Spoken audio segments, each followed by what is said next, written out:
जब सुने के होई भोजपुरी गाना बस बजे के चाही गाना।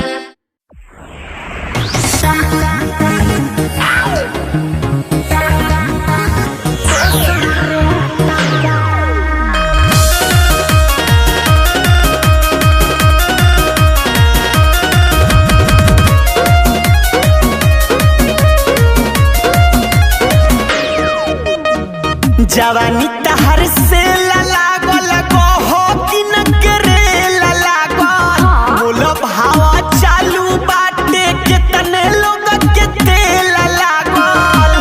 अरे भाव बोलो भाव जवानी तहर से लागल हो कि न करे लागल बोलो भावा चालू बाटे के तने लोग के तेल लागल।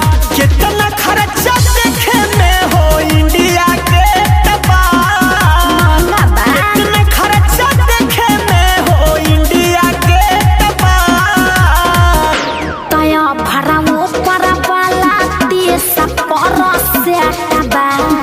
नीचे वाला महला जाओ करा से पूछा जकरा भेटबा नीचे वाला दोसर रेटबा।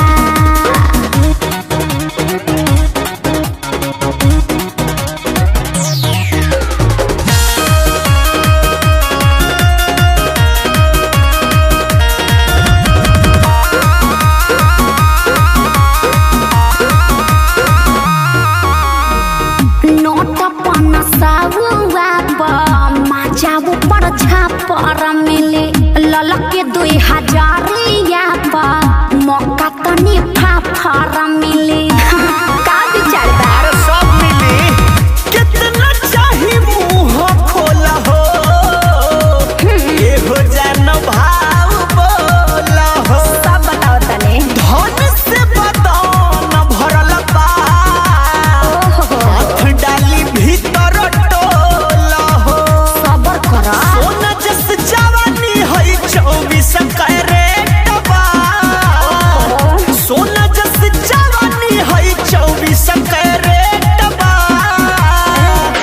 तया भराऊ पर वाला 30 पर सेट बा नीचे वाला महंगा रेट बा मजाओ करा से पूछा जकरा भेटबा नीचे वाला दोसर रेट बा।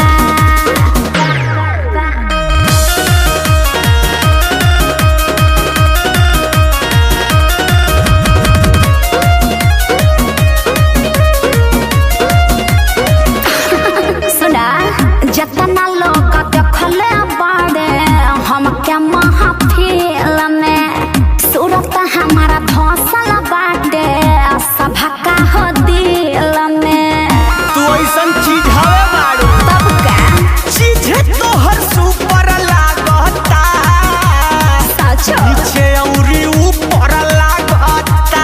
अयो मयो सौदला जवाब वाला हो का तोहरा बुफर लागता।